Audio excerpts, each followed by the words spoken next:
I am Joshua, I'm 28, and on my wedding day, not a single family member showed up. Not even my dad, who promised to stand by my side. Before I tell you about the 417 missed calls I woke up to on a billionaire's yacht, let me know where you're watching from in the comments. I want you to picture the Mediterranean Sea just as the sun begins to crest over the horizon. It was a Tuesday morning in late July. The air coming through the open sliding glass doors of our cabin smelled of sea salt, expensive espresso, and absolute, pristine freedom. I woke up in a massive king-sized bed on a 180-foot motor yacht anchored off the breathtaking coast of Monaco. The sheets were woven from crisp Egyptian cotton. The floors were cool, polished marble, and my beautiful new wife, Elena, was still sound asleep next to me. Her breathing was steady, her face completely relaxed. It was the kind of morning that felt entirely detached from reality. A slice of paradise that I never, in my wildest dreams, thought I would ever experience. I stretched, enjoying the quiet hum of the yacht's engines deep below deck, and reached over to the mahogany nightstand. I just wanted to check the time. I picked up my phone, tapped the screen, and for a terrifying second, I thought the device had completely short-circuited. The screen was frozen. It wouldn't swipe. It wouldn't unlock. It just glowed with a solid, impenetrable wall of notifications. I had to force restart the phone just to get it to register my touch. When the home screen finally loaded, my heart instantly hammered violently against my ribs. 417 missed calls and text messages. My stomach dropped into a bottomless pit. When you see a number like that, your brain immediately goes to the darkest possible place. You don't get 417 notifications overnight unless the world is ending. I thought there had been a horrific car pileup. I thought someone's house had burned to the ground.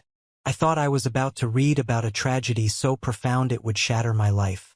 My hands actually trembled as I opened my Messages app. But then, my eyes finally focused on the names flashing frantically across the illuminated screen. My dad, my mom, my older brother Carter, Aunt Clara, Cousin Sarah, Uncle Thomas. The panic in my chest instantly evaporated, replaced by a wave of absolute, freezing clarity. The exact same people who couldn't be bothered to send a single, solitary congratulations text on the day I got married, the day I stood in front of an altar looking at 35 empty chairs, were suddenly blowing up my phone like my house was on fire.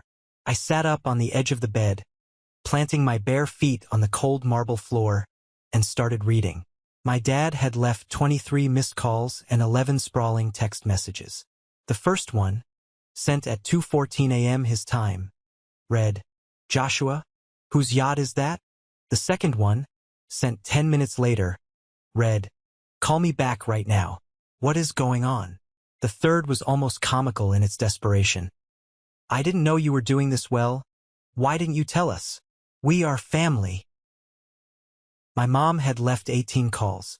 Her text messages were a frantic, breathless stream of consciousness. "Oh my God, Joshua. Is that Monaco? Are you okay? Whose boat is that? Did you win the lottery? Please call your mother. We need to celebrate when you're back." Celebrate. She wanted to celebrate. I stared at that specific word until the letters blurred. The woman who had explicitly and calculatingly chosen to attend a country club baby shower over watching her youngest son say his wedding vows now wanted to throw a party because she saw a picture of a luxury boat on the internet. Then came Carter. 7 missed calls. His texts were short, demanding, and dripping with his usual arrogance. "Wait, what?" Followed by, "Is your art actually selling now?" And finally, "We need to talk. Call me." I didn't laugh. I didn't cry. I didn't feel the urge to scream. I just sat there in the quiet luxury of that multimillion-dollar cabin, feeling a strange, profound sense of vindication wash over me. I scrolled through the endless stream of fake apologies and sudden, intense interest in my well-being, and I realized something fundamental. They didn't miss me. They missed the money they thought I suddenly had. To understand the sheer, breathtaking hypocrisy of those text messages, to understand why I simply turned my phone on silent, tossed it into the nightstand drawer, and walked out to the balcony without replying to a single one of them, I have to take you back. I have to take you back 6 months before my wedding. Back to the exact moment I realized that in the Pharaoh family, loyalty wasn't something you earned by blood or love. It was something you bought. And my brother Carter always made sure he had the deepest pockets in the room. It was Thanksgiving dinner, 6 months before the wedding. The sky over Connecticut was a bleak, slate gray, and the air was biting cold. Elena and I had driven 2 hours to my parents' house in our beat-up, 10-year-old Honda Civic. The heater only worked on one side, and the transmission slipped when you pushed it past 60, but it got us there. I had spent the entire morning baking a cherry pie from scratch, carefully weaving the lattice crust, while Elena picked out a nice, reasonably priced bottle of red wine that we could barely afford on our strict budget. We were sitting in my parents' living room, making polite, strained conversation with my father, when we heard it. The aggressive, unmistakable roar of a high-performance engine tearing up the quiet suburban driveway. I looked out the bay window. Pulling up to the curb was a brand-new, jet-black Porsche 911. The paint gleamed like wet glass. My brother Carter and his wife Chloe stepped out of the vehicle like they were descending onto a Hollywood red carpet. Carter is the golden child of our family. He's 3 years older than me, stands 2 inches taller, and possesses a smile that belongs on a luxury real estate billboard. He has a profound, almost terrifying ability to take credit for other people's hard work and charm his way out of any consequence. Chloe, his wife, comes from serious generational wealth. Her father owns a massive commercial real estate empire in Fairfield County. Just a month prior, her father had handed Carter a massive promotion, a vice president title and a salary that made my parents' eyes water with pride. Carter didn't earn that corner office. He married it. But in my family, marrying into wealth was considered the ultimate spectacular achievement. They walked through the front door, and the entire gravity of the house instantly shifted to accommodate them. My mother, Diane, practically sprinted down the hallway to take Chloe's coat, fawning over the designer label and complimenting the cut of the fabric. My father, Richard, a man who had spent his entire adult life working a mid-level bank job, constantly complaining about his own stagnant salary, clapped Carter on the shoulder with a level of enthusiastic reverence he usually reserved for professional athletes. At the dinner table, the dynamic was suffocating. Carter deliberately tossed his Porsche keys onto the center of the dining table, making sure the gold and black crest caught the light from the chandelier perfectly. He dominated the entire conversation, bragging loudly about his new exclusive golf club membership, the aggressive expansion of his stock portfolio, and the massive college fund he was already setting up for his unborn baby. He spoke in numbers, dropping figures that were meant to establish unquestionable dominance. Then, when there was a brief lull in his monologue, my dad turned his attention to me. He leaned over his plate of carved turkey, narrowing his eyes in a way that always made me feel like I was 12 years old and in trouble. "So, Joshua," my dad said, his voice dripping with that familiar, heavy condescension, "when are you getting a real job?" The table went dead, uncomfortably silent. The clinking of silverware stopped. Elena shifted tensely next to me, her hand immediately dropping under the table to find my knee. I took a slow breath, keeping my voice perfectly level. "I have a job, Dad. I'm a painter. I just sold 2 large landscape pieces to a gallery downtown. Things are picking up." Carter snorted loudly, swirling his expensive glass of Cabernet. "Right? But painting doesn't pay a mortgage, little brother. You can't live in that drafty rented studio forever. Eventually, you have to cut your hair, put on a tie, and join the real world. You can't feed a family with a paintbrush." "At least he has someone," Chloe chimed in from across the table. She offered me a smile so utterly full of patronizing pity that it made my stomach physically churn. "It's sweet that you guys are making it work on so little. It builds character, right?" I clenched my jaw so hard my teeth ached. A vein throbbed against my temple. I looked directly at my parents, waiting for them to say something, waiting for them to defend me, to remind Carter that success isn't exclusively measured by the emblem on your steering wheel or the size of your quarterly bonus. But my mother was busy pouring more wine into Chloe's glass. totally ignoring the insult, and my father just nodded in solemn agreement with my brother. I realized then, with absolute clarity, that I was invisible in that room. I wasn't their son. I was just the disappointing, eccentric younger brother who served as a convenient contrast to Carter's purchased greatness. I squeezed Elena's hand back under the table. We had each other. At that moment, I told myself that would have to be enough. Despite the absolute disaster of that Thanksgiving dinner, December brought the single happiest moment of my entire life. I asked Elena to marry me. There was no grand public spectacle. No flash mob, no hidden photographers, no massive diamond ring that cost a year's salary. I proposed on the paint-splattered floor of our cramped studio apartment in New Haven. It was late at night, the radiator was clanking loudly in the corner, and a heavy snow was falling outside the massive industrial windows. The room smelled strongly of turpentine, linseed oil, and old coffee. I had spent 3 weeks carving a ring out of a piece of reclaimed walnut wood, sanding it down until it was as smooth as glass. When I got down on one knee and asked her, her eyes instantly filled with tears. She pulled me down to the floor, laughing and crying all at once, kissing my face over and over. It was perfect. It was raw, and it was intensely real. We didn't want a massive, showy wedding. We couldn't afford one anyway, but even if we had the money, we didn't want the circus. We decided on a small, intimate garden ceremony in a historic coastal town about an hour away, set for June 14th. Just 40 guests, close family, a few good friends, and a retired local judge to make it official. The next morning, I called my parents to tell them the news. My mom answered the phone first. "Mom, Elena and I are engaged. We're getting married on June 14th. I told her, unable to keep the massive smile out of my voice. "Oh, that's nice, Joshua," she replied. Her tone was flat. Then, without missing a beat, she asked, "How much is this going to cost? You know your father and I can't foot the bill for a big party right now. Carter and Chloe are looking at houses, and we promised to help them with some interior design costs." That was her first reaction. Not, "Are you happy?" Not, "Tell me about the proposal." Just the financial bottom line, immediately followed by prioritizing my wealthy brother. I swallowed the lump of disappointment in my throat. "We're paying for it ourselves, Mom. It's going to be very small. Can I talk to Dad?" When my father got on the line, I felt that familiar, desperate, pathetic childhood urge to make him proud of me.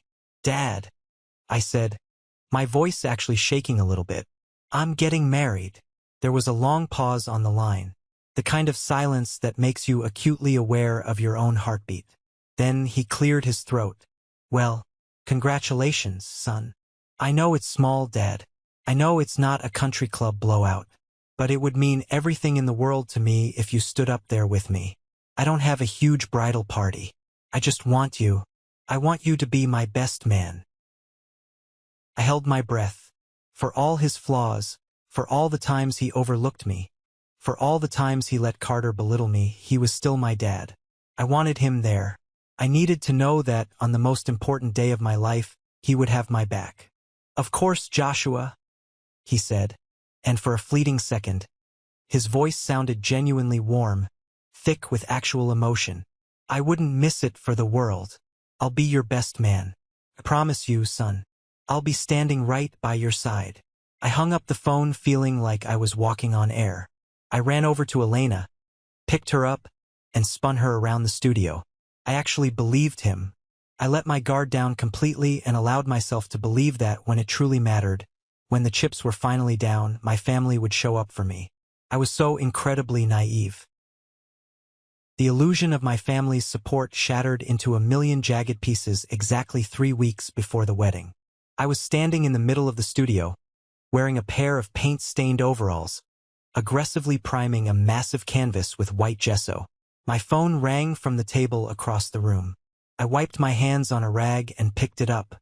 The caller ID said, "Aunt Clara." Clara is my mother's older sister, and she is the undisputed, reigning gossip kingpin of the entire Farrow family. If someone gets a parking ticket, Clara knows the badge number of the officer before the ink is dry. She usually only called me to fish for information she could weaponize later. "Joshua, sweetie, how are you?" she chirped, her voice far too loud through the speaker. "How are the wedding preparations coming along?" "Good, Aunt Clara. Everything's pretty much set. We're just finalizing the flower arrangements." She launched into a long, rambling, breathless story about a neighbor's messy divorce. She spared no details, vividly describing a brutal custody battle over a golden retriever and a timeshare in Florida. I wedged the phone between my shoulder and my ear, making polite humming noises while I went back to working the heavy gesso into the weave of the canvas. Then she dropped the bomb. She did it so casually, with such breezy indifference, you would have thought she was asking if I preferred paper or plastic at the grocery store. "So, tell me, sweetie, are you and Elena going to make an appearance at Carter's party before your ceremony? Or are you just skipping it entirely? I know it's a tight squeeze." I stopped painting. The brush hovered midair, a thick glob of white primer dripping silently onto the hardwood floor. "What party?" I asked, my voice suddenly very quiet. "Carter and Chloe's baby shower, honey. Don't tell me you forgot. It's going to be absolutely massive." Chloe's dad rented out the entire main ballroom at the Grandview Country Club. They have an ice sculpture, Joshua. An ice sculpture for a baby. A freezing cold sweat broke out on the back of my neck. My chest tightened so fast I couldn't catch my breath. "When is it, Aunt Clara?" "June 14th. It starts right at noon." June 14th. My wedding day. I set the paintbrush down on the tray. My hands were physically shaking. "Aunt Clara, my wedding is at 3 o'clock on June 14th. The garden venue is over an hour and a half away from the Grandview Country Club. Nobody can go to both. It's geographically impossible." There was a dead, heavy, suffocating silence on the line. The kind of silence where the truth is suddenly glaring at both people. I could practically hear the gears grinding in Clara's head as she realized what she had just accidentally revealed. Oh, Joshua, I thought you knew," Carter said. "I thought you guys coordinated this." "Coordinated?" I spat out, the anger finally bubbling up like battery acid into my throat. "Carter has known my wedding date for 5 months. He received our Save the Date magnet in January. It's been on his refrigerator." Clara stammered, mumbled a panicked, incoherent excuse about leaving something burning on the stove, and hung up the phone. I stood there in the middle of my quiet studio, staring at the blank, white canvas. He knew. My brother absolutely knew. He had deliberately, maliciously booked his extravagant baby shower on the exact same day, at the exact same time, forcing the entire extended family to make a choice. And he knew exactly who they would choose. An hour later, the door to my studio didn't just open. It was practically kicked off its hinges. My best friend David stormed in. David is a heavy-duty diesel mechanic, built like a brick wall, with grease permanently embedded in his knuckles. He has hated my brother Carter with a burning passion since we were teenagers. He marched straight over to me, his face red with fury, and shoved his grease-smudged smartphone directly into my face. "Tell me you've seen this. Tell me you know what that psychopath is doing." I took the phone. The screen displayed a long series of screenshots from the extended family group chat, a chat I had apparently been quietly removed from 3 months prior. David's mother was distantly related to my mom, which meant David still had backdoor access to the digital family drama. I scrolled through the messages. With every single line I read, the floor seemed to drop further and further out from under me. Carter hadn't just accidentally double-booked the date. He hadn't just been careless. He had orchestrated a surgical, highly calculated campaign to isolate me and ruin my wedding. There was a direct message from Carter to my mom. "Mom, if you guys go to Joshua's little garden party instead of Chloe's shower, her parents are going to be incredibly insulted. You know they're paying for the country club. You know Chloe is hormonal. Do you really want to risk damaging our relationship with her family over a wedding that probably won't last anyway?" There was a message to my Aunt Clara and Uncle Thomas. "Hey guys, just a heads up, Chloe's dad is going to have some of his heavy-hitting corporate buddies at the shower. Might be a good networking opportunity for Thomas if he's still looking for that promotion. Don't waste the day standing in the dirt at Josh's thing. And then I saw the worst one. A direct message aimed squarely at my father. Dad, be smart about this. Chloe's father is looking over his estate planning and the investments he holds with your bank branch. If you embarrass Chloe on her big day by ditching the shower to go be Joshua's best man, it's going to cause a massive rift. You don't want to mess with my potential inheritance, and you definitely don't want to mess with your own retirement accounts. Joshua will get over it. He's used to things not going his way. Carter was literally threatening my father's future financial security. He was weaponizing his wealthy in-laws, dangling my father's retirement, his career standing, and the promise of future money like a carrot on a stick. I handed the phone back to David. My jaw was set so hard my teeth felt like they were going to crack. "They're not coming, man," David said quietly, his voice losing its usual rough, loud edge. He looked at me with deep, profound pity. "He bought them off. Every single one of them. It's a hostile takeover of your wedding." "I haven't heard from my dad yet," I said stubbornly, my voice completely devoid of emotion. "He promised he'd be my best man." He looked me in the eye and gave me his word. David just sighed, wiping a hand across his face. "Joshua, don't do this to yourself. Look at the texts. He's got them terrified." But I had to know. I had to let them make the choice themselves. I wasn't going to call them crying. I wasn't going to beg for their presence.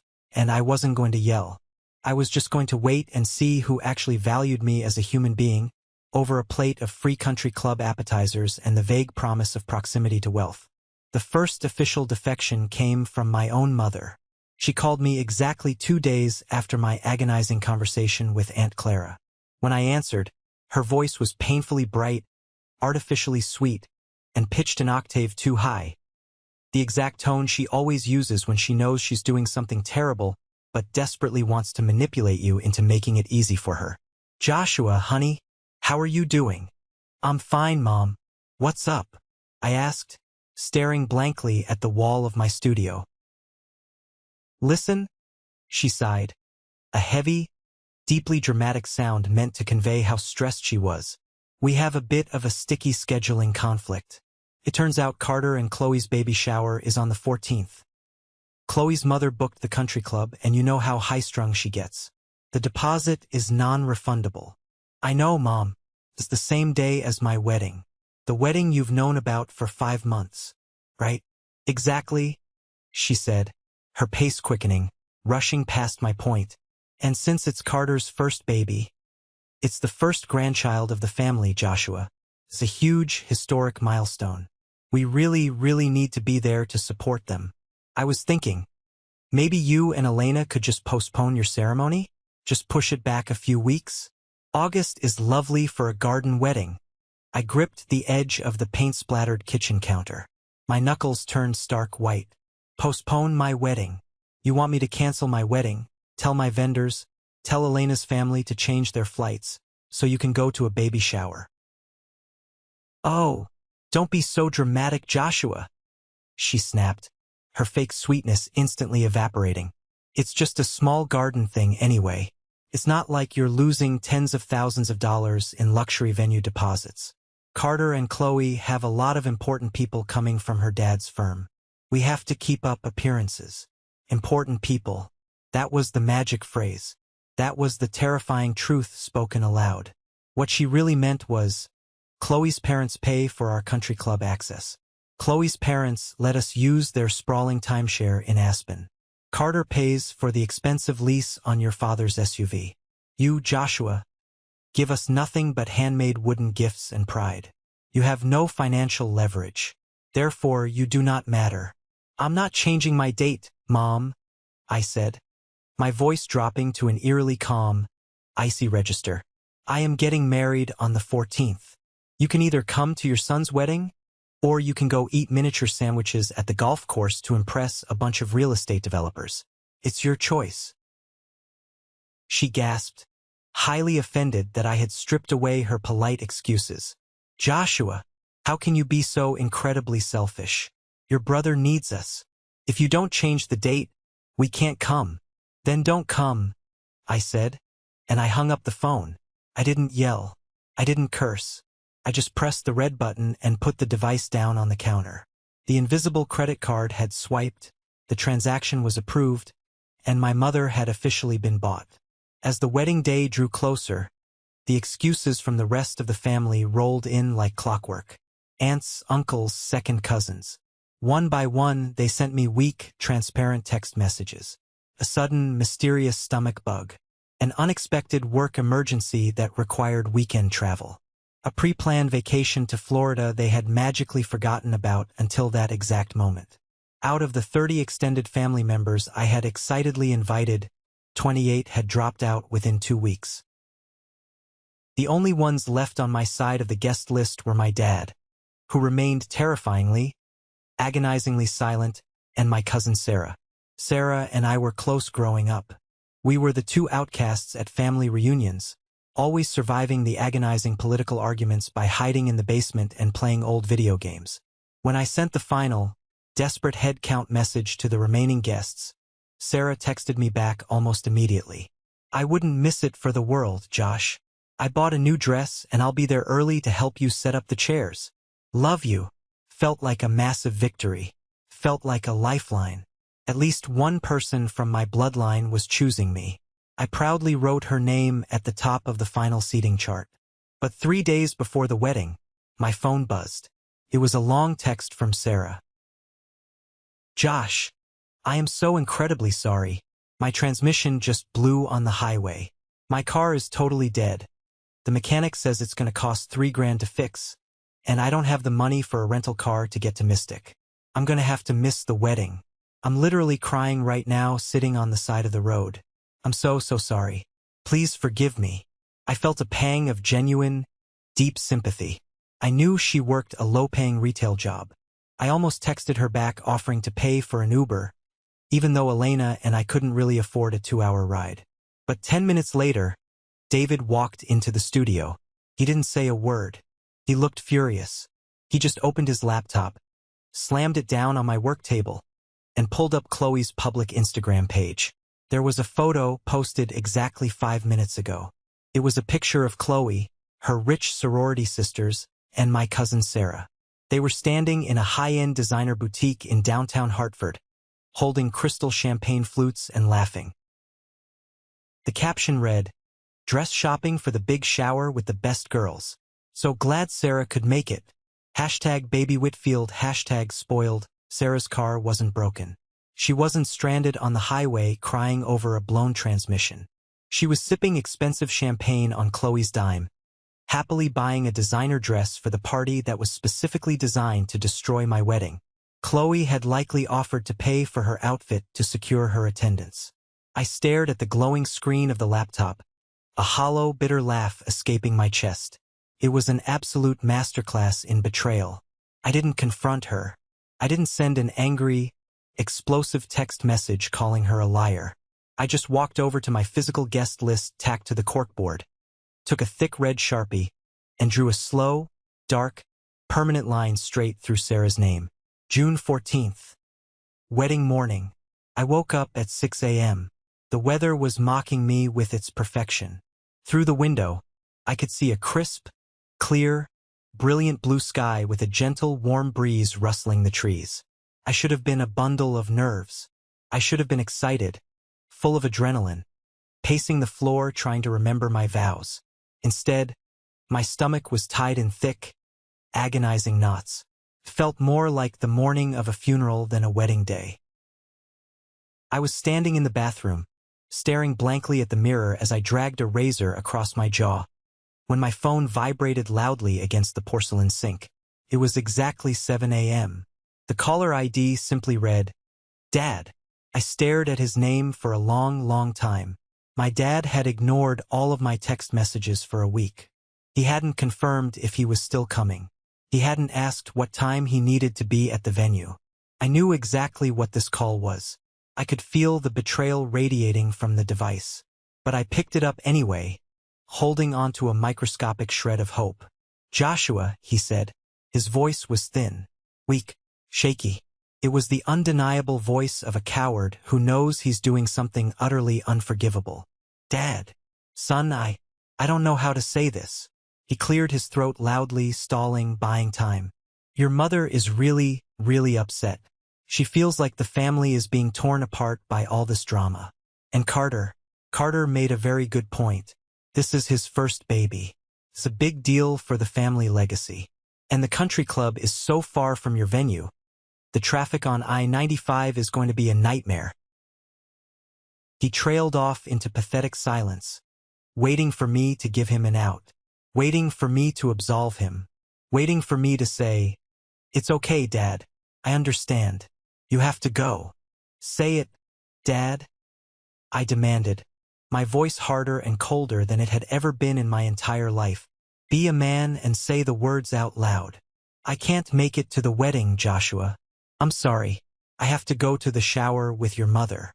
It's just politics, son. You know how Carter's in-laws are. They take offense to everything.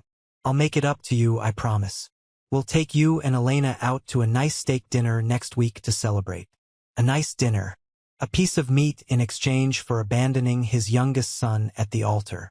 I looked at my own reflection in the bathroom mirror. My face was pale, drawn, but my eyes were locked in, burning with a new kind of intensity. I realized I wasn't just sad anymore.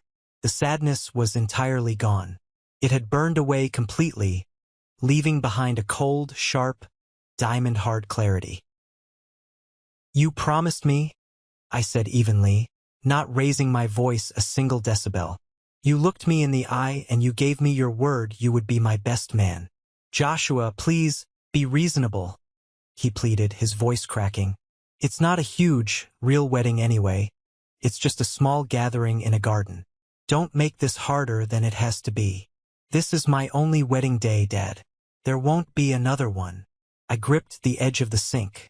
I want you to remember this conversation. I want you to remember that when you had to choose between standing by your own son or kissing the ring of your other son's rich father-in-law to protect your portfolio, you chose the money. Do not call me again. Have a great time at the country club. I hung up the phone. I didn't wait to hear his pathetic excuses. I went to his contact, pressed block caller, washed the shaving cream off my face, and put on my suit. The venue we had chosen was a small, beautifully maintained community garden tucked behind a historic stone library in Mystic, Connecticut. The grass was impossibly green, almost glowing in the afternoon sun, and the air smelled heavily of blooming hydrangeas and salt water from the nearby coast. We had rented 42 white wooden folding chairs. They were set up perfectly in 6 neat rows on either side of a makeshift aisle. The aisle led up to an archway I had spent 3 weekends building myself out of salvaged driftwood and fresh eucalyptus branches. I arrived an hour early. I stood at the front of the aisle, looking back at the seating arrangement. 42 chairs, waiting for people who were never going to come. By 2:45 p.m., our tiny handful of true friends started to arrive. David was the first one there, wearing a sharp navy suit that stretched tight across his broad shoulders. He walked straight up to me, pulled me into a bone-crushing hug, and told me I looked like $1,000,000. Then came Dylan, a quiet guy I went to art school with, holding hands with his girlfriend. Then, 2 of Elena's closest co-workers from the bakery where she managed the front counter. And then, surprisingly, Harold arrived. Harold was our landlord, an eccentric, intensely quiet, 65-year-old man who lived in the dusty apartment above our studio. He usually wore worn-out, elbow-patched cardigans, drank cheap black coffee from a chipped mug, and occasionally drifted downstairs to look at my paintings. He would offer cryptic, brilliant advice like, "Push the shadow deeper in the corner," or "The light on that cheekbone is lying to you." I had dropped an invitation in his mailbox entirely out of politeness, never actually expecting him to show up. But there he was, walking into the garden wearing a flawlessly tailored vintage 3-piece gray suit that looked like it belonged on a movie star from the 1960s. He had a silk pocket square and polished leather shoes. By 3 p.m., the string music started playing softly from a portable speaker David had set up near the archway. I looked out at the crowd. 7 people. 7 people sat huddled together in the front 2 rows on the bride's side. Behind them, stretching out in a painful, visceral, agonizing visual representation of my family's betrayal, were 35 completely empty chairs. The afternoon wind moved softly through the garden, rustling the leaves of the oak trees, blowing across the stark, glaring white wood of the vacant seats. It was the quietest, most deafening silence I have ever experienced in my life. Every single empty chair was a message screaming at me. My mother, my father, my brother, my aunt, my uncle, my cousin Sarah. They all explicitly chose the country club. They all chose the money. The music shifted, the tempo slowing down to the bridal march. I pulled my eyes away from the rows of emptiness and looked toward the stone pathway at the back of the garden. Elena stepped out. She wore a simple vintage lace dress she had found at a thrift store and spent weeks altering herself by hand. She held a messy, beautiful bouquet of wildflowers we had picked the day before. The sunlight caught her hair, and she looked so breathtakingly, devastatingly beautiful that my chest physically ached. But she was walking alone. Her own father had passed away when she was in high school, and she was supposed to walk down the aisle toward me, where my father was supposed to be proudly standing by my side. Instead, we were 2 people entirely alone in the world, surrounded by a sea of empty white wood. Elena took her first tentative step down the aisle. Her smile was incredibly brave, radiating love, but I could clearly see the slight, nervous tremble in her hands as she gripped her bouquet. She kept her eyes locked entirely on me, desperately trying to ignore the glaring, humiliating void of the family side of the seating arrangement. I stood rigidly at the altar, my hands clutched tightly in front of me, fighting the overwhelming, suffocating urge to break down and cry. Then, something completely unexpected happened. Something that still brings tears to my eyes to this day. From the front row, Harold stood up. He didn't whisper a word to David or the others. He just stepped smoothly out of his row, buttoned his vintage suit jacket, and walked with slow, deliberate, incredibly dignified steps toward the back of the garden. He stopped right beside Elena. I watched, totally stunned, as this quiet, unassuming landlord offered his arm to my bride. Elena stopped. She looked up at him, her eyes wide with shock and confusion. Harold smiled. A gentle, profound, fiercely protective fatherly smile that I had never seen from him before. He patted her trembling hand, gently tucked it into the crook of his arm, and together, they began walking down the aisle. When they reached the front, Harold didn't let go and go back to his seat. He turned to me, his expression shifting into something deeply serious and respectful. "Your father should be here," Harold said, his voice low and firm, carrying only far enough for Elena, the judge, and me to hear. "But since he isn't man enough to do it, someone who actually sees your value should be." He took a step back, moved to my right side, and formally took the position of the best man. He stood exactly where my father had promised to stand. A heavy, agonizing emotional weight broke wide open inside my chest. I looked over at David, who was fiercely wiping a tear from his eye while giving me a sharp, affirming nod. I looked at Elena, who was openly weeping tears of profound gratitude. And I realized in that exact, crystal-clear moment that family is absolutely not defined by blood. Blood just makes you biologically related. Loyalty, respect, and choosing to show up when it counts the most. That is what makes you family. The judge cleared his throat, gave Harold a respectful nod, and the ceremony began. We said our vows. We exchanged the wooden rings I had painstakingly made. We promised to choose each other, to protect each other, every single day, no matter what the world threw at us. And when the judge finally pronounced us husband and wife, those 7 beautiful people sitting in the front row stood up and cheered so loudly, so fiercely, that it filled the entire garden. For 12 glorious minutes, those 35 empty chairs didn't matter at all. After the ceremony concluded, we didn't have a massive reception hall booked with crystal chandeliers. We didn't have a 5-tier fondant cake or a professional DJ with a light show. We simply moved to the stone patio area of the garden, ordered a dozen gourmet pizzas from a famous local spot down the street, and drank cold beer out of a massive plastic cooler David had hauled in from his truck. It was incredibly intimate. It was full of genuine, raucous laughter. Harold sat at a table with David, talking quietly about classic cars, while Elena and I danced barefoot on the soft grass to a playlist running off a phone connected to a Bluetooth speaker. But as the sun began to set, casting long, mournful shadows across the lawn, I sat down at one of the empty tables just to catch my breath. The adrenaline and pure joy of the ceremony were slowly fading, and the brutal reality of the day was creeping back into my mind. I pulled my phone out of my suit pocket. I knew I shouldn't look. It's like pressing on a deep bruise just to see if it still hurts.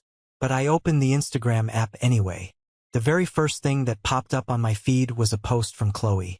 It was a massive carousel of 10 professionally edited, high-resolution photos. The Grandview Country Club looked like a movie set. There were massive towers of pink and blue balloons arching over the entrance, a towering champagne pyramid, a private string quartet playing in the corner. And there, proudly displayed in the third photo, was my family. My mother, holding a mimosa, head thrown back, laughing hysterically at something Chloe's wealthy, heavily Botoxed mother was saying. My father, wearing his best tailored suit, standing proudly next to Carter, looking incredibly thrilled as he held up a tiny, ridiculously expensive designer baby shoe for the camera. Cousin Sarah, miraculously recovered from her blown transmission, posing with a massive piece of cake and a gift bag. The caption read, "Surrounded by the people who matter most. Family is absolutely everything. #blessed #baby shower." I stared at the glowing screen until my eyes burned. Not a single one of them had sent me a text message. Not a quick thinking of you. Not a pathetic sorry we couldn't make it. They had thoroughly erased me from their minds the absolute second the champagne started flowing and the networking began. I swiped to the next photo. I zoomed in on the background. Chloe's father was standing in the far corner, looking incredibly stressed, talking aggressively on his phone. His face was red. I noticed it briefly, wondering if he was dealing with his lawyer about a bad real estate deal, but I quickly swiped away. It didn't matter to me. They were in their wealthy, superficial world, and I was banished to mine. I felt a warm hand rest firmly on my shoulder. It was Harold. He was holding his phone in his other hand, looking down at me with an expression I couldn't quite read. It wasn't pity. It looked more like intense calculation. "Don't let them ruin today, Joshua," Harold said quietly, his voice cutting through the distant sound of music. "I'm trying not to, Harold. It's just hard to accept that this is what they chose. They look so happy." Harold looked out over the rows of empty chairs, then down at his phone screen. I noticed he had a text thread open, filled with long, detailed paragraphs of text sent to a contact simply named Victor. "Sometimes," Harold said, his voice taking on a sharp, authoritative, incredibly powerful edge that did not match the cardigan-wearing landlord I knew. "People need to be shown exactly what they threw away. And sometimes, Joshua, the universe has a very, very funny way of balancing the scales." He tapped send on his phone, slipped it into his suit pocket, and gave my shoulder a firm, reassuring squeeze. "Go dance with your beautiful wife. Your life is just beginning." I didn't know it then, sitting in the twilight of my pizza reception. I didn't know that Harold wasn't just sending a casual text to a friend.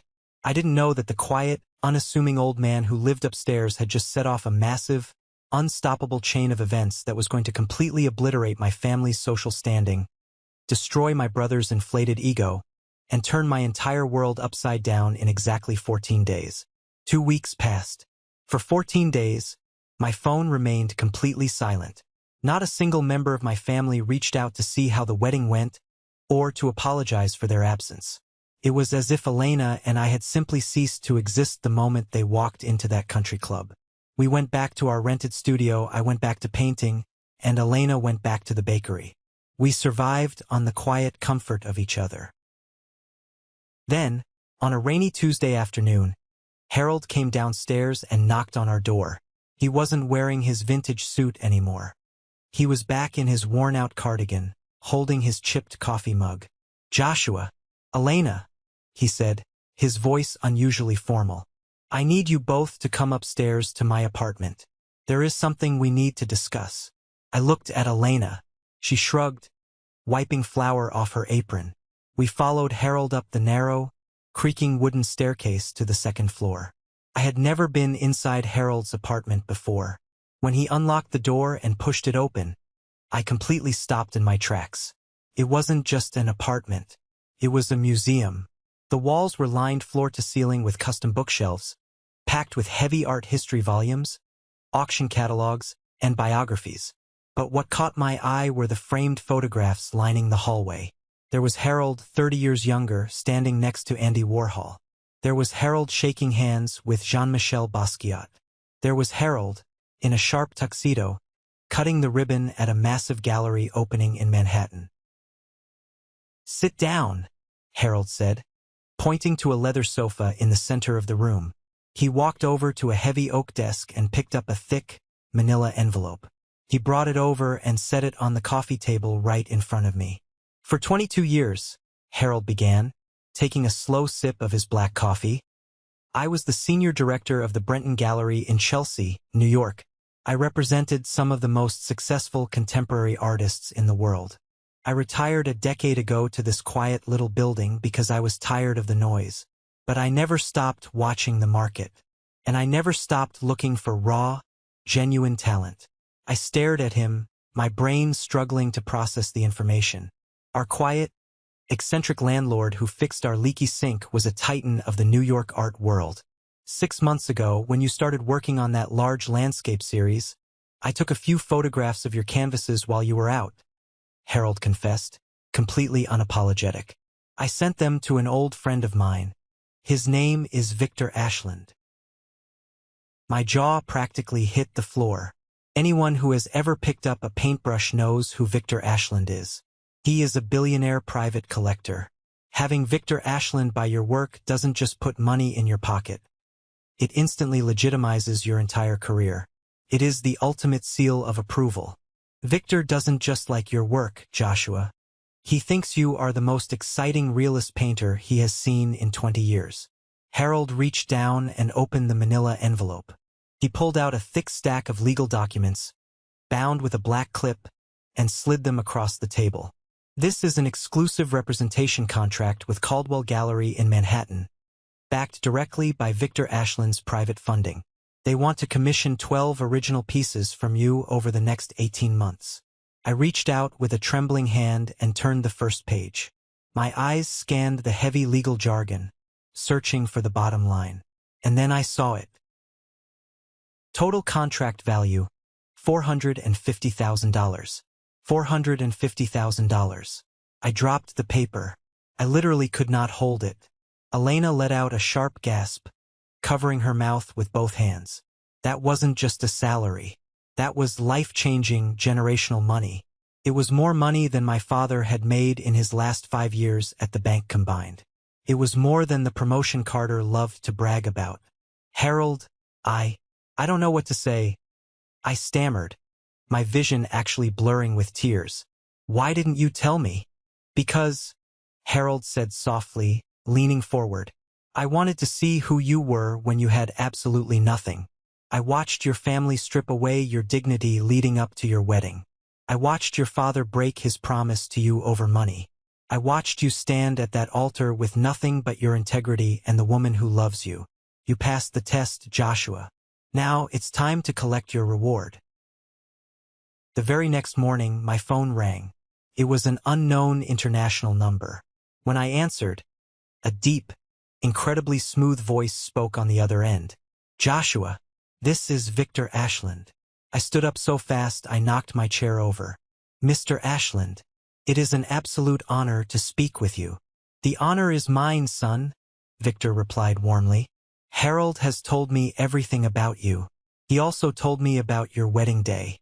I understand you and your beautiful bride didn't exactly get the celebration you deserved. Your family made a very poor investment choice." "You could say that, sir." "Well, I like to correct bad investments," Victor said, and I could hear the smile in his voice. My private yacht, the Meridian, is currently anchored off the coast of Monaco. I have a full staff on board, but I won't be using it for the next 2 weeks. I want you and Elena to pack your bags. My assistant has already booked you 2 first-class tickets to Nice. Consider it a signing bonus. Go enjoy your honeymoon. I couldn't even form the words to politely decline. It was an offer from another universe. 3 days later, Elena and I were sitting in massive leather seats at 30,000 feet, sipping champagne, flying away from the miserable, petty drama of my family. When we landed in France, a private driver picked us up and took us directly to the marina. The Meridian wasn't just a boat. It was a floating palace. 180 feet of gleaming white fiberglass and dark teak wood. We had a private chef, a massive suite with panoramic views of the Mediterranean, and a level of peace I had never experienced in my entire life. For the first few days, we didn't look at our phones. We didn't talk about Carter or Chloe or my father. We just swam in the crystal-clear water, ate incredible food, and sat on the deck under the stars, completely overwhelmed by the radical turn our lives had taken. But as we sat on the upper deck on our 4th evening, watching the sun dip below the horizon and paint the sky in brilliant shades of orange and purple, a specific thought crept into my mind. I thought about the 35 empty chairs. I thought about the photo Chloe posted of my family laughing at the country club, acting like I didn't exist. I realized I didn't want to hide my joy. I didn't want to keep this a secret. I pulled my phone out of my pocket. I opened the camera. I told Elena to stand near the glass railing, the sprawling, illuminated coastline of Monaco directly behind her. She was wearing a beautiful white silk dress I had bought for her at a boutique in Nice. I stepped into the frame next to her, wrapping my arm around her waist. On the glass table right in front of us, perfectly in focus, was a bottle of vintage champagne and the thick, glossy Caldwell Gallery contract with my name printed boldly on the front page. I snapped the photo. It was perfect. The lighting, the background, the undeniable, overwhelming proof of our success. I opened Instagram. I hadn't posted anything in months. I uploaded the picture and typed a very simple, very deliberate caption. Honeymooning in Monaco, celebrating my new $450,000 gallery representation. Massive thanks to the people who actually showed up for us when it counted. The best is yet to come. I didn't tag my parents. I didn't tag Carter. I just hit publish, set my phone on the table, and poured another glass of champagne. It was 9 p.m. in Monaco. That meant it was mid-afternoon back in Connecticut. Prime scrolling time. I left my phone on the table and went to dinner with Elena. When we came back to the cabin a few hours later, I picked up the device. This is the moment that changes everything, the moment I finally took back control of my life. Thank you so much for your patience and for staying with me until now. You've been amazing. Please give this video a like and comment below to let me know you've made it this far. Not only does this help more people find this story, but it also lets me know that my experiences truly mean something to someone. Your support is my greatest motivation to keep sharing the rest of this journey. As I mentioned at the very beginning of this story, my phone screen was completely frozen. 417 missed calls and text messages. The notification feed was a desperate, panicked blur of my family's names. My dad, my mom, Carter, Sarah. The people who treated me like dirt on their shoes were suddenly treating me like royalty, simply because I posted a number with a $sign in front of it and a geolocator in Europe. I sat on the edge of the massive king-sized bed, the cool Mediterranean breeze blowing through the open doors, and I finally decided to read the messages. They were pathetic. My father's text shifted from demanding to know whose boat I was on, to begging for a phone call, to claiming he always knew I had it in me. My mother's messages were a masterclass in gaslighting. Joshua, we are so incredibly proud of you. We knew you just needed time to find your footing. Please call us. We want to throw a massive dinner party for you and Elena when you get back to the States.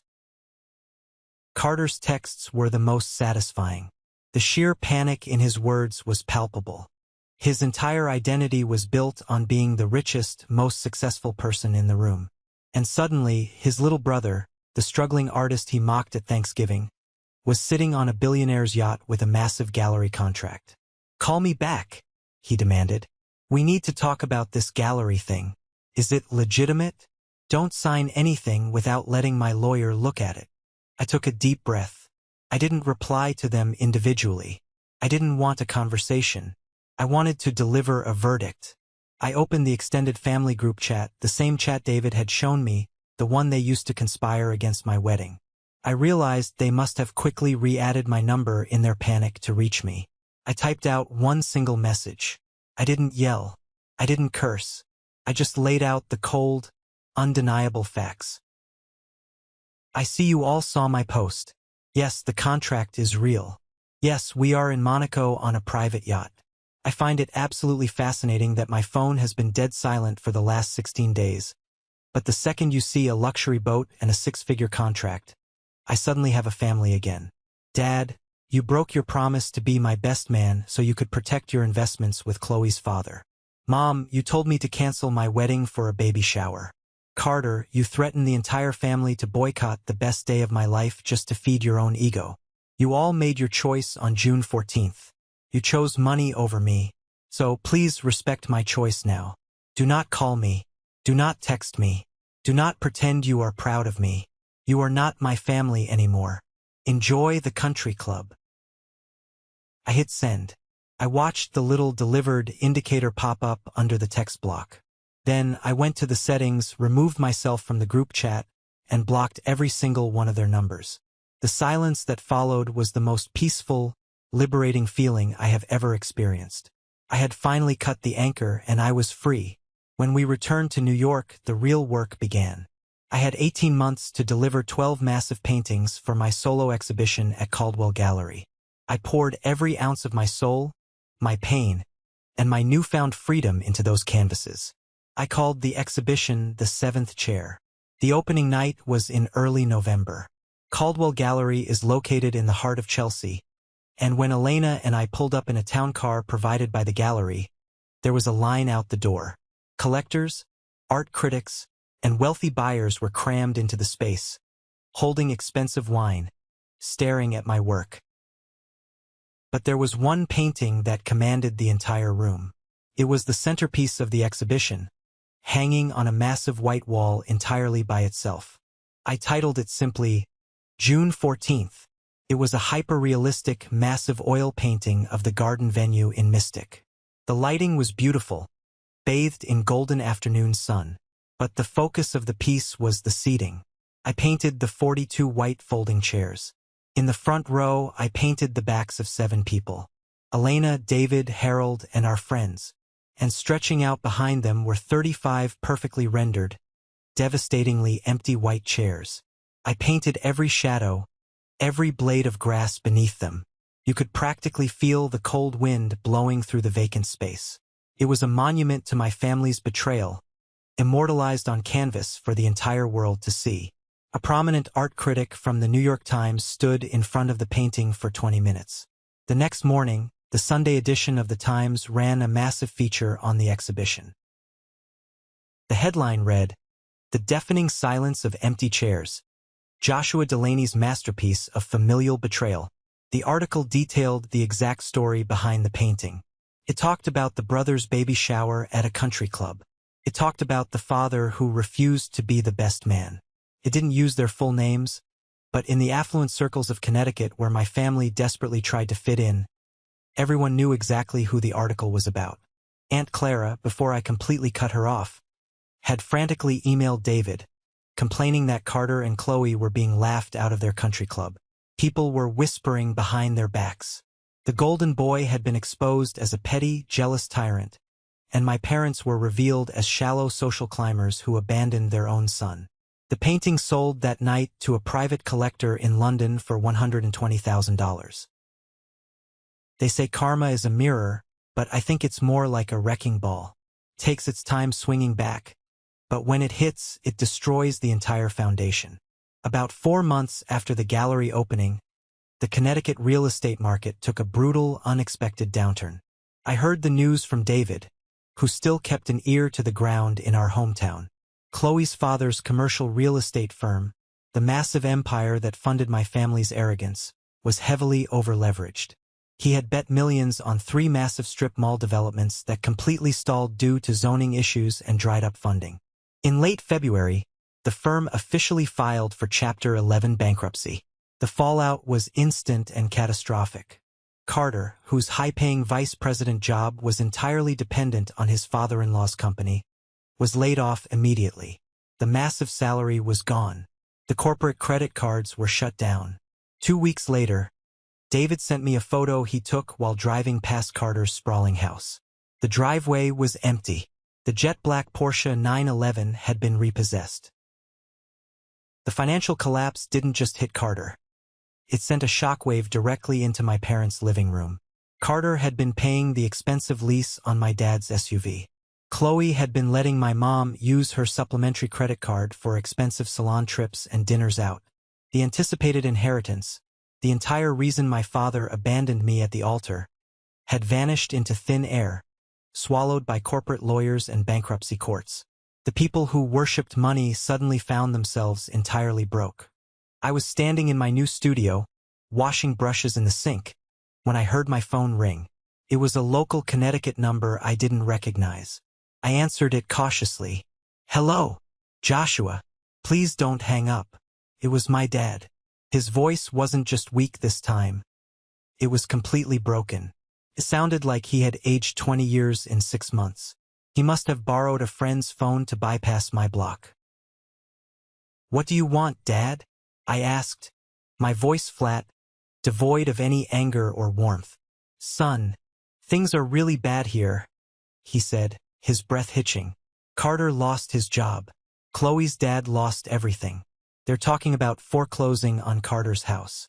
And your mother and I, we're struggling.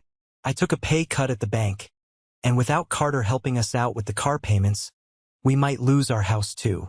He paused, waiting for me to step in. Waiting for the newly wealthy, successful son to play the hero. "I heard," I said simply. "Joshua, I saw the article in the Times. I know you got that massive contract. I know you have the money. Please, son. We are your family. We are desperate. We just need a loan to keep our heads above water. Just until Carter finds a new position." I turned off the water in the sink. The silence in my studio was heavy, but it wasn't the agonizing silence of the empty chairs at my wedding. It was the peaceful silence of a man who finally holds all the cards. "Dad," I said, my voice incredibly steady. "6 months ago, I begged you to stand next to me on the most important day of my life. I begged you to be my best man. And you told me you couldn't, because you needed to protect your investments with Chloe's dad. You told me it was just politics. I was wrong, Joshua. I was so wrong. I'm sorry," he cried into the phone. "I know you are," I replied.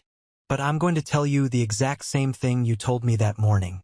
Don't make this harder than it has to be. I am not your backup plan, Dad. I am your son, and you treated me like I was completely optional. You chose your team. Now you have to play for them. Joshua, please." "Goodbye, Dad." I hung up the phone. I didn't feel a surge of evil joy. I didn't feel a thrill of revenge. I just felt a profound, heavy sense of closure. The scales were balanced. An hour later, the same unknown number called back. I knew exactly who it was. I answered it, putting the phone on speaker and setting it on the table. "You selfish, arrogant little prick," Carter's voice spat through the speaker, trembling with absolute, unhinged rage. "Hello, Carter. How's the Porsche?" I asked casually. "Shut your mouth," he screamed. "You think you're so incredible now, don't you? Sitting in your fancy studio with your millionaire friends while your own parents are about to lose their house? You have the money to fix this, Joshua. You owe us." "I don't owe you a single dime," I said, leaning over the table. "You spent my entire life treating me like a failure. You deliberately booked your ridiculous country club party on my wedding day just to prove you could control the family. You threatened Dad's retirement so he wouldn't show up for me. You built your entire life on someone else's money, Carter, and now that it's gone, you have absolutely nothing to show for it." "You got lucky," Carter yelled, his voice cracking, the polished, arrogant facade totally disintegrating. "That's all it was. Some old landlord felt sorry for you. You're still the same pathetic loser painting in a basement. You didn't earn any of this." I listened to him scream, his jealousy completely consuming him. He couldn't handle the fact that my success was built on my own talent, while his success was built on a fragile house of cards that had just violently collapsed. "I earned my life, Carter," I said quietly. "You bought yours and then you lost the receipt. Don't ever call this number again." I hung up, blocked the new number, and walked out of the studio. 6 months later. It was a beautiful Sunday morning in early May. I was standing on the back porch of a massive, beautiful 4-bedroom house in Westport, Connecticut. The property sat on 2 acres of land, bordered by heavy oak trees and a winding creek. The bottom floor was a sprawling, custom-built art studio with massive skylights. I bought the house in cash. No mortgage, no help from anyone. Just the money I earned from my own 2 hands and a paintbrush. Elena was out in the backyard, wearing a sun hat, planting rows of fresh lavender in the garden. She looked up at me and smiled, wiping dirt from her forehead. We were happy. We were truly, deeply happy. I heard a car pull into the long gravel driveway. I walked around to the front of the house. It was Harold driving his old, beat-up Volvo. He stepped out of the car holding a bottle of expensive red wine, smiling warmly. He came over every Sunday for dinner. He wasn't just my landlord anymore. He was the closest thing I had to a real father. But right behind Harold's car, another vehicle slowly pulled into the driveway. It was a battered, 10-year-old sedan. The driver's side door opened, and my father stepped out. He didn't look angry. He didn't look demanding. He looked incredibly small, wearing an old flannel shirt, his shoulders slumped in defeat. He walked slowly up the driveway, stopping a few feet from the porch. I stood there, my hands in my pockets, waiting. "I didn't come to ask for money, Joshua," he said, his voice quiet, almost a whisper. "Carter and Chloe moved into a small apartment in Stamford. Your mother and we downsized. We sold the house. We're renting a small place in town." I just nodded, absorbing the information. He reached into the front seat of his car and pulled out a small, dusty cardboard box. He walked up the steps and set it gently on the porch railing. "I was packing up the attic," he said, looking down at his worn-out shoes. "I found these, your old art awards from high school, the ribbons, the certificates. I put them in a box years ago and forgot about them." He finally looked up at me, and I saw genuine tears pooling in his eyes. Not tears of manipulation, but tears of profound, agonizing regret. "I sat in a country club eating tiny sandwiches while my son got married to empty chairs," he whispered, his voice cracking. "I traded my son for a seat at a table that doesn't even exist anymore. I will carry that shame for the rest of my life. I don't expect you to forgive me. I just wanted to bring you your awards. You earned them." He turned around and started walking slowly back to his car. I watched him go. I felt a pang of sadness, a dull ache in my chest for the relationship we could have had, if he had just been a little braver. But I didn't stop him. I didn't call him back. Forgiveness isn't a switch you just flip. It's a bridge, and right now, the bridge between us was completely burned. I picked up the dusty box of my old awards, turned around, and walked back into the bright, warm sunlight of my own home, where my real family was waiting for me. Thank you for sticking around and listening to my story. I know it was a long journey, but I hope this resonated with you in some way. Have you ever found yourself in a similar situation, where you had to walk away from toxic family members to protect your own peace? Let me know down below. And for those of you who made it to the very end of this video, you belong to a special group. I want you to comment the letter W down below. W stands for winner. That is our secret code. It lets me know that you are part of the 1% club, the amazing people who stayed with me until the very last second. Please hit that like button, and make sure you follow the channel so we can stay connected. I have so many more stories to share with you all. Until next time, stay strong, know your worth, and never let anyone treat you like an option.